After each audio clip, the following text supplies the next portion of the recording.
As part of a special media outreach initiative organized by the Press Information Bureau, a delegation of journalists from Dehradun, Uttarakhand visited Visakhapatnam to gain first-hand exposure to India's maritime security architecture and the operational preparedness of the Indian Navy. The visit was aimed at enhancing public awareness through the media of the Navy's modern capabilities, strategic role, and the steady progress being made in indigenous defense production. The highlight of the program was an on-board interaction with the Advanced Stealth Frigate INS Udaygiri, constructed under Project 17A, representing the next generation of multi-role stealth frigates of the Indian Navy. Commanding Officer Captain Vikas Sood welcomed the visiting delegation aboard the ship and interacted with journalists, providing insights into the operational role of the vessel and the Navy's mission readiness. Principal Warfare Officer Lieutenant Commander Amrish Yadav highlighted that INS Udaygiri stands as a strong testament to India's growing indigenous shipbuilding capability, reinforcing the Government of India's vision of Atmanirbhar Bharat in the defense sector. The journalists were taken through key operational areas of the warship, including the bridge, combat information center, deck systems, and select technical compartments. दुश्मन देश को कहने की ज़रूरत नहीं है। दुश्मन देश जैसे हम उनके सारे मूवमेंट्स को मॉनिटर करते हैं, वो भी उसी तरीके से हमारे मूवमेंट्स को मॉनिटर करते हैं। सो सब कुछ तो ओपन सोर्स पे है ही। सो आई एम श्योर कि दुश्मन देश को भी इस बारे में वो बहुत क्लोजली हमें ऑब्जर्व कर रहे होंगे और अपने बैटल प्लान्स में इन सब चीज़ों को फैक्टर कर रहे होंगे। एक आखिरी सवाल पूछ रहे हैं, ये स्वदेशी है तो क्या अभी तक इस्तेमाल करने का अवसर मिला? हमारे पास टोटल 8 ब्रह्मोस मिसाइल्स हैं जो वर्टिकल लॉन्च कॉन्फ़िगरेशन में लगे हुए हैं और 32 सरफेस टू एयर मिसाइल्स हैं। ब्रह्मोस मिसाइल का तो रेंज पूरी जनता को पता ही है, 500 से 800 किलोमीटर के बीच में है और जो हमारा जो सरफेस टू एयर मिसाइल्स है उसका भी रेंज पूरा ओपन सोर्स में है। इसके अलावा हमारे पास रॉकेट लॉन्चर्स हैं, 2 रॉकेट लॉन्चर्स हैं जिसमें हम सबमरीन्स को प्रोड्यूस करने के लिए। उसके अलावा हम 6 टॉर्पीडोज़ कैरी कर सकते हैं जो सबमरीन को हम यहीं से हिट कर सकते हैं। उसके अलावा हम एक हेलीकॉप्टर कैरी कर सकते हैं और ये जहाज ज़्यादातर सारे हेलीकॉप्टर जो भारतीय नौसेना ऑपरेट करता है उन सबको एम्बार्क करने के लिए सक्षम है। जो वे ऑफ बंगाल है तो उदयगिरी और हिमगिरी के आने से हमारी जो नेवल फोर्स है वो कितनी स्प्रेड हुई है?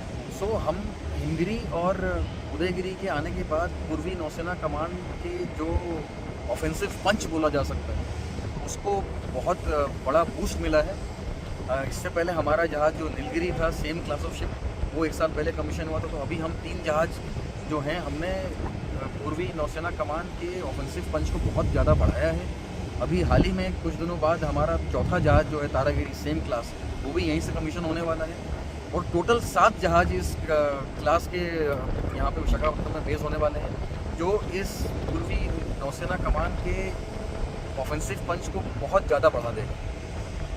दुश्मन देश को क्या कहना चाहिए? मतलब नॉर्थ साइड के स्टेट हैं वो अभी इंडियन नेवी के प्रति, मतलब मिलिट्री में तो जाते हैं, नेवी में भी हैं बट परसेंटेज कम है। तो जो यंग जनरेशन है अब नेवी के लिए क्या कहना चाहते हैं कि नेवी कितनी अच्छी है और कितनी देश सेवा के लिए सुरक्षित? मेरा एक बहुत ही सिंपल मैसेज है आज की यूथ के लिए। If you want to see the world, join the navy and see the world. Navy is a global force and आप भारतीय नौसेना में रहेंगे तो पूरी दुनिया घूमेंगे। पूरी दुनिया, जो नेवी है वो पूरी दुनिया में अपने देश को सामने दिखाने के लिए सबसे ज़्यादा इम्पोर्टेंट डिप्लोमेटिक टूल भी है। So it is a very very unique force which is also a very big diplomatic instrument to show your force outside. Because जहाज़ में जब आप खड़े हैं तो ये जहाज़ का जो डेक है it is like a floating Indian territory. All the laws of the Indian nation apply on this deck when you are standing wherever this ship goes. ये प्रेस सर थोड़ा उदयगिरी के बारे में बता दीजिए। अभी INS उदयगिरी जो आप जहाँ जिसके डेक पे खड़े हैं, ये 26 अगस्त को INS हिमगिरी के साथ कमीशन हुआ था विशाखापट्टनम में, जिसमें हमारे रक्षा मंत्री साहब आए थे जिन्होंने इसे कमीशन किया था। और मैं आपको बताना चाहता हूँ कि ये हमारे 70 साल के भारत देश के शिप बिल्डिंग का एक जीता जागता सबूत है कि हमारा देश कहाँ तक पहुँच चुका है। ये बिल्कुल आधुनिक मिसाइलों से लैस है। इसके वेपन सेंसर्स पूरे आधुनिक वेपन सेंसर्स सब लगे हुए हैं इस पर। एंड ये जो जहाज़ है एशिया में one of the most lethal platforms बोला जा सकता है। एंड इसके लिए हमारे पूरे भारत देश को अपने ऊपर गर्व होना चाहिए। क्या इस शिप में इस तरह की सो मैं आपको बताना चाहता हूँ कि air domain, land domain and पानी के नीचे तीनों को हम लोग एड्रेस कर सकते हैं। पानी के नीचे एड्रेस करने के लिए हमारे पास आधुनिक सोनार लगे हुए हैं। हमारे पास हमारे खुद के इंडिजिनस टॉर्पेडोज़ हैं और रॉकेट लॉन्चर्स हैं जो पानी के नीचे की सतह पे जो सबमरीन पनडुब्बी जो है उसको प्रोसिक्यूट करने के लिए है। सतह के ऊपर लैंड पे मारने के लिए हमारे पास ब्रह्मोस हैं। और अगर कोई हवा में आ रहा है तो उसके लिए हमारे पास सरफेस टू एयर मिसाइल्स हैं जिनका ओपन सोर्स में पूरा डेटा है। सो ये जहाज़ हर तरीके से तीनों डोमेन में अपने आप को अपनी रक्षा और अपने देश की रक्षा करने में सक्षम है। शिप में कितने ब्रह्मोस हैं और कंडक्ट करता है, हम लोगों को लेके आता है। आप मतलब एक ब्रिज, जैसे आपका ब्रिज रूम होता है, वैसे PIB गवर्नमेंट और जनता के बीच में एक ब्रिज का काम करती है।